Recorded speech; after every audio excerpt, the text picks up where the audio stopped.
been a flight attendant for 12 years, and I thought I'd seen everything.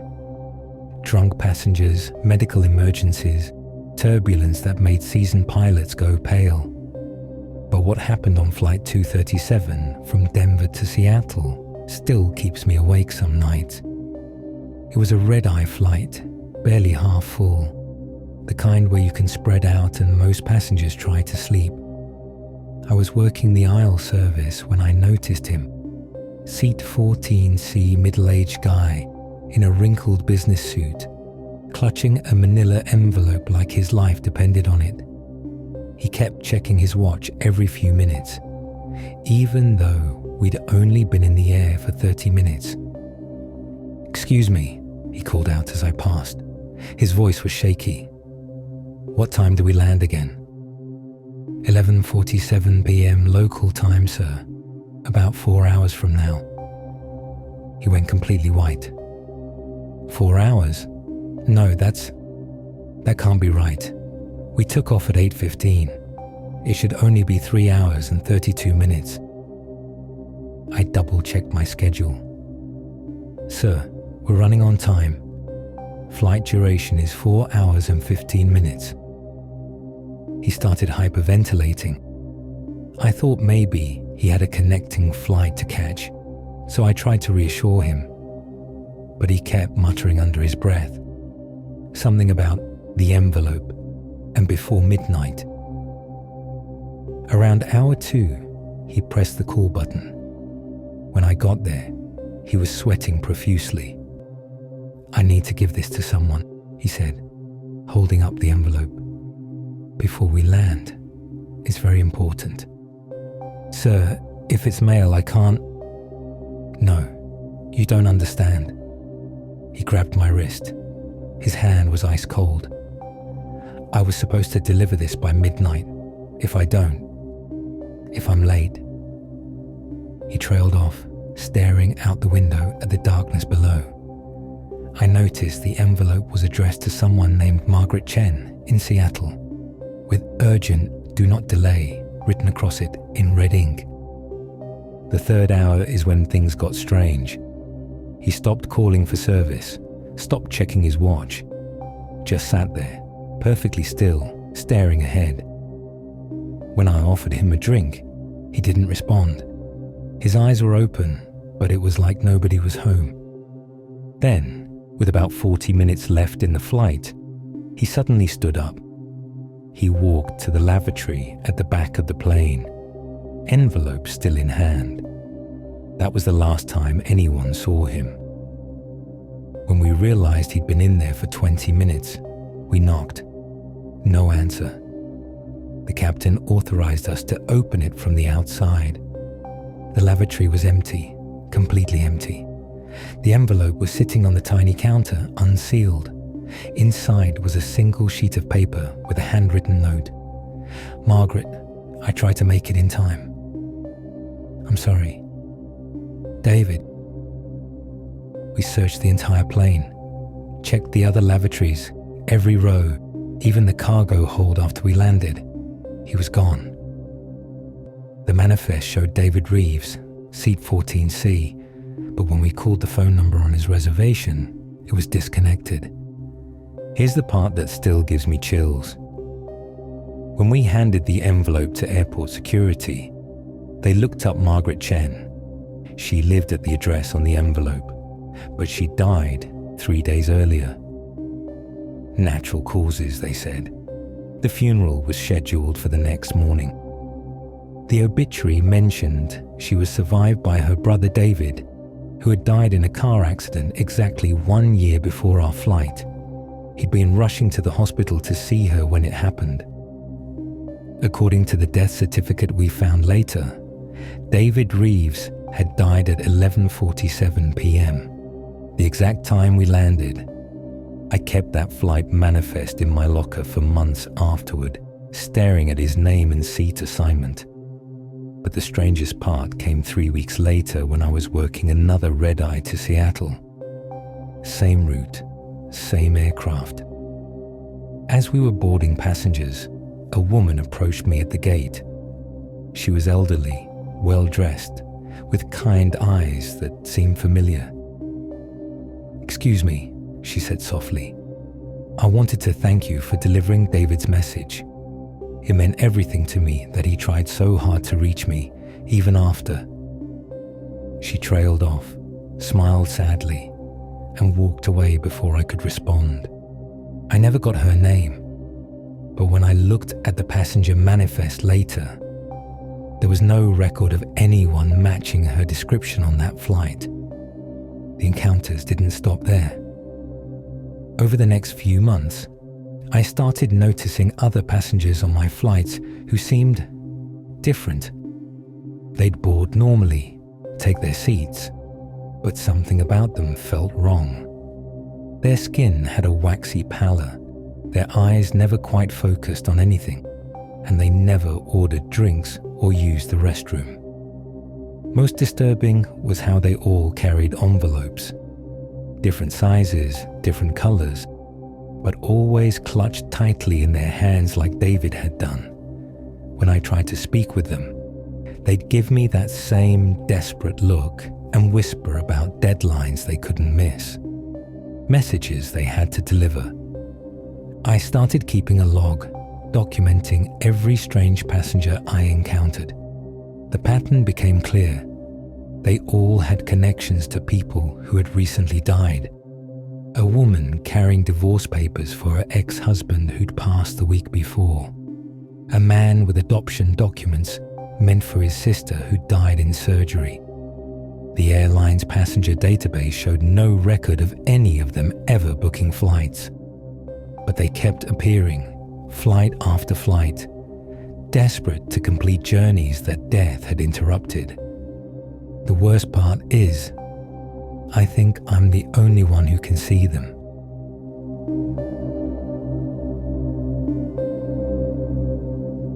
I'm a meteorologist for the National Weather Service, and part of my job involves flying into storms to gather data. I've been through hurricanes, tornadoes, and weather patterns that would terrify most people. But last spring, I experienced something that made me question everything I thought I knew about the atmosphere. We were tracking an unusual storm system over the Midwest. Nothing too severe, just some scattered thunderstorms that kept appearing and disappearing on radar in ways that didn't match any known weather patterns. My team and I were flying in a modified Cessna, collecting data at various altitudes. My pilot that day was Sarah Martinez, 20-year veteran with nerves of steel. We'd flown together dozens of times, and I'd never seen her rattled by anything. But about 2 hours into our data collection, she started acting strange. "Hey Marcus," she said over the intercom, "take a look at the GPS." I glanced at the navigation display. We were flying in circles. Perfect circles, like someone was drawing them with a compass. But neither of us remembered changing course. "Weird," I said. "Maybe the autopilot's malfunctioning." Sarah switched to manual control, but the plane kept following the same circular path. She pulled hard on the stick, tried to break out of the pattern, but we just kept circling. The altimeter showed we were slowly descending, though she had the nose pointed up. That's when I noticed the weather instruments going haywire. Outside temperature was reading 200 degrees below zero. Barometric pressure was fluctuating wildly. The humidity sensor was showing impossible readings, negative percentages. "Sarah, we need to get out of here," I told her. "I'm trying," she said, through gritted teeth. "The controls aren't responding properly." I looked out the window, and that's when I saw them. Other planes, at least 6 of them, all different types. A commercial airliner, a small private jet, what looked like a military transport. They were all flying in the same circular pattern, at different altitudes, like we were all caught in some kind of aerial whirlpool. The radio crackled with voices. This is United Flight 893. We're experiencing navigation failure. Air Force transport requesting immediate assistance. Anyone else seeing this? We can't break out of this pattern. Sarah tried to respond, but our radio was only receiving. We couldn't transmit. I was frantically taking notes, trying to document everything, when I noticed something that made my blood run cold. The tail number on the commercial airliner below us. I recognized it from the aviation accident database. That plane had crashed 15 years ago. All hands lost. I started looking more carefully at the other aircraft. The private jet had registration numbers that, when I looked them up later, belonged to a plane that went missing over Lake Michigan in 1987. The military transport was even older, 1960s vintage. We stayed trapped in that pattern for what felt like hours, though my watch had stopped working. The fuel gauge was stuck at half full, even though we should have been running low. Everything electronic was either frozen or showing impossible readings. Then, as suddenly as it started, it stopped. We broke out of the circle and found ourselves flying normally. The other planes were gone. Our instruments came back online, showing normal readings for our location and altitude. Sarah immediately radioed for emergency clearance to the nearest airport. She was shaking so badly, she could barely hold the controls steady. When we landed and reported what happened, officials were skeptical until they checked the radar data. For 3 hours and 17 minutes, we hadn't appeared on any radar screen. According to the FAA, we had simply vanished from the sky. But here's what really haunts me. When I got home and started researching those tail numbers, I found something that made me question my own sanity. Every single one of those planes had disappeared over the same area we'd been flying. Different years, different decades, but the same coordinates. The last entry in my research log from that day shows something I don't remember writing. We never left the circle. We're still up there, flying in patterns we can't break. The others have been waiting so long they've forgotten what ground looks like. I found that note in my own handwriting, but I have no memory of writing it. That was 6 months ago. Last week, I was reviewing satellite weather data from that same region when I spotted something that made my stomach drop. A small blip on the radar, moving in a perfect circle at exactly the altitude we'd been flying. It appeared for exactly 3 hours and 17 minutes before vanishing. I pulled up the meteorological archives and found the same anomaly appearing every few months, going back decades. Always the same location, same circular pattern, same duration. The reports are buried in routine weather data that nobody really examines closely. But here's what terrifies me most. Yesterday, I caught myself drawing circles on my notepad during a meeting. Perfect circles, just like our flight path. When my colleague asked what I was sketching, I couldn't remember picking up the pen. Sarah won't talk to me anymore. She took early retirement right after our incident and moved across the country. But I managed to track down her new number last week. When I called, she sounded terrified.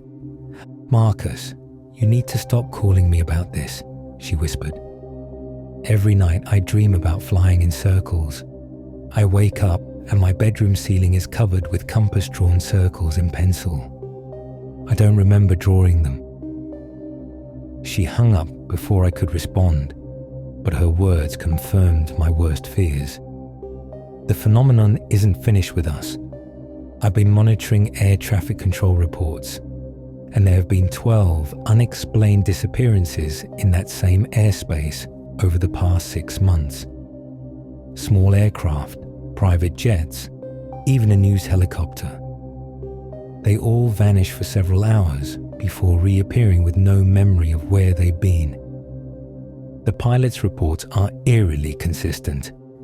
Instrument malfunctions, circular flight patterns they couldn't control, and radio contact with aircraft that shouldn't exist. One pilot swore he saw a vintage Wright Flyer circling below him, the kind that stopped flying decades ago. I think we opened something that day, some kind of aerial graveyard where lost flights gather. And now it's growing, pulling in more aircraft, more souls who can't find their way home.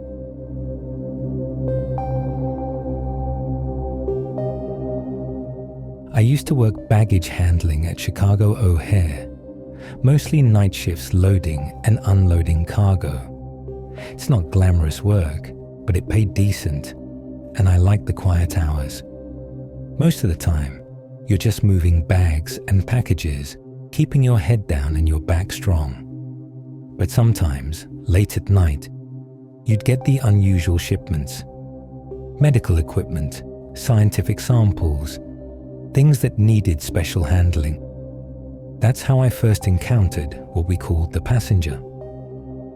It was a Tuesday night in October when my supervisor, Jake, pulled me aside.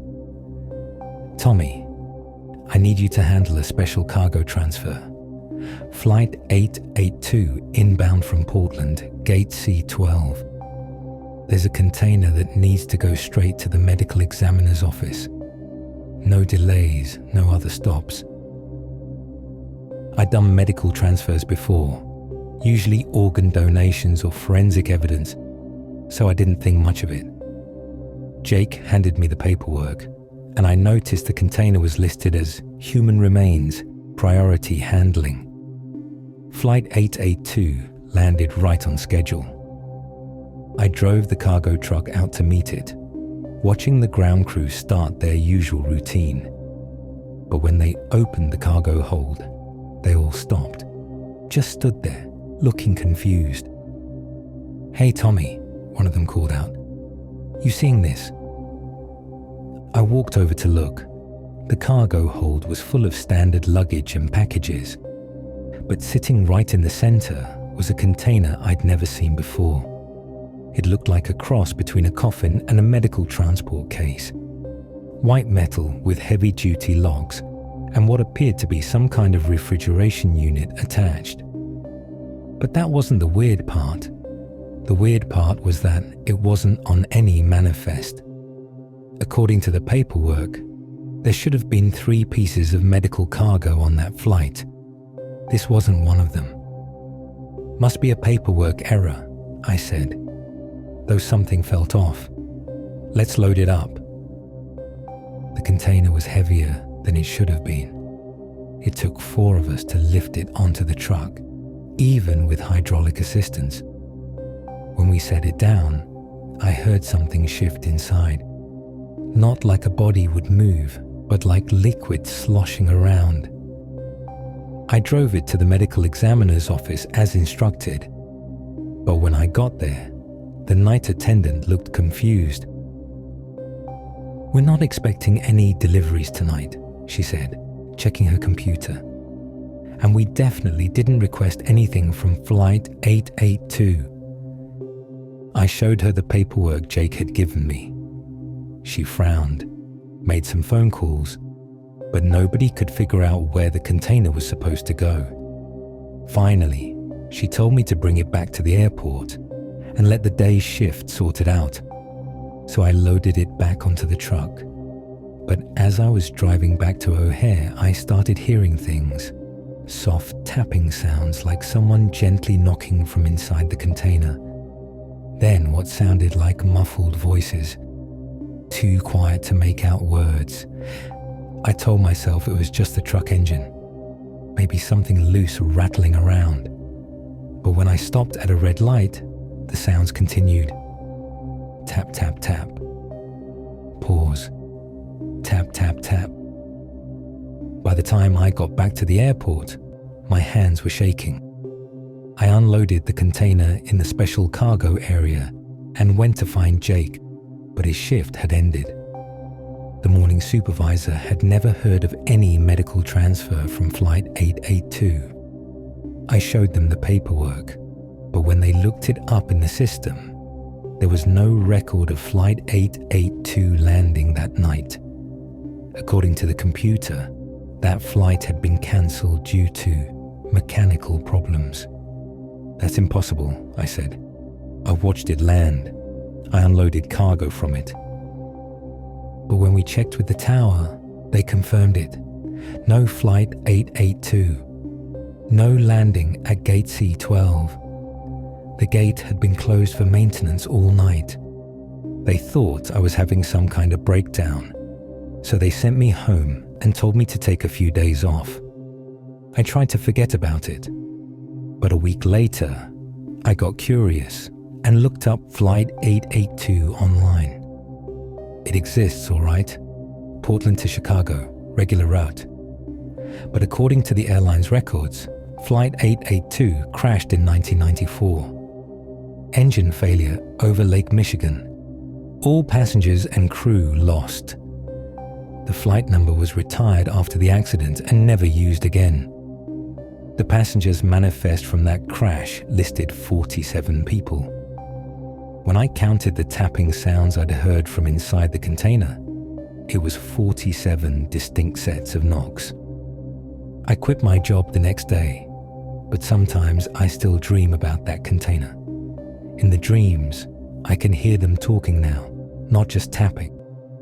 They keep asking the same question over and over. When do we get to go home? But the dreams have been getting more vivid lately. Sometimes I wake up with the taste of lake water in my mouth and the smell of aviation fuel on my clothes. My apartment is on the 14th floor, but I keep finding wet footprints leading from my front door to the bathroom, like someone dripping with water had walked through. Last month, I started sleepwalking. My neighbor found me in the parking garage at 3 a.m., trying to load invisible cargo into the trunk of my car. I was speaking to people who weren't there, apologizing for the delay, promising I'd get them home soon. The worst part is that I'm starting to remember faces from the container. Faces I never actually saw, but somehow know.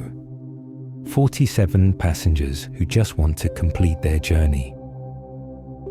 3 weeks ago, I started getting phone calls at exactly 11:47 p.m., the time Flight 882 originally crashed. No one speaks when I answer, but I can hear airplane engines in the background, muffled voices making boarding announcements, and that rhythmic tapping sound. Always 47 taps, then silence. I tried changing my number, but the calls followed me. My new phone would ring at 11:47, and somehow the caller ID would show Flight 882, even though that's impossible. Last Tuesday, I couldn't take it anymore. I drove out to O'Hare and snuck into the cargo area where I'd left that container. I needed to see if it was still there, needed some kind of closure. But when I got to the special handling bay, I found something that made my blood freeze. The container was back, sitting in exactly the same spot where I'd left it months ago, looking like it had never been moved. Fresh condensation dripped from the refrigeration unit, and I could hear that familiar sloshing sound from inside. But this time, there was a manifest sheet attached to the top. Written in my own handwriting, though I had no memory of writing it, was a simple message. Outbound transfer scheduled for 11:47 p.m. Destination home. I looked at my watch. It was 11:46 p.m. As the second hand swept toward 12, I heard the container's locks begin to turn from the inside.